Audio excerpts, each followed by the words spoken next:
ইচ্ছে খুশি খুঁটিনাটি পেজের পক্ষ থেকে আজ আরও একটি নতুন কাজ ও গল্প নিয়ে চলে এলাম। তাহলে চলো শুরু করা যাক।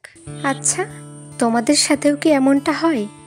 ধরো পুরনো কোনো অ্যালবামে তোমার একটা ছবি খুঁজে পেলে, অথবা মোবাইলের গ্যালারিতে গিয়ে দেখলে সেখানে তোমার 4-5 বছর পুরনো একটি ছবি পেলে, এবং দেখবে সেই ছবিটা দেখতে দেখতে তোমার ঠোঁটের কোনো একটা হাসি ফুটেছে।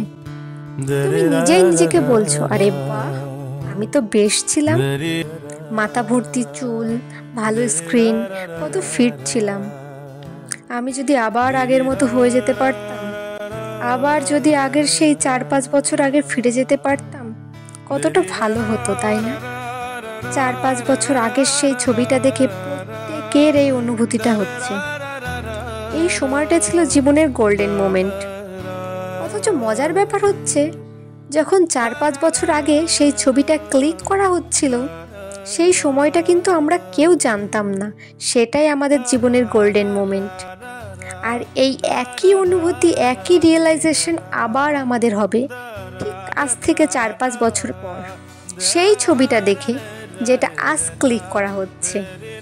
আর হয়তো তাই সবসময় বলা হয়, জীবনের প্রতিটা মুহূর্তকে গোল্ডেন মোমেন্ট ভেবে বাঁচতে হবে, এখন সে মুহূর্তগুলো যেমনই হোক না কেন। ধন্যবাদ সকলকে। কাজটি ভালো লাগলে পেজটিকে লাইক, ফলো, শেয়ার করে সাপোর্ট করুন।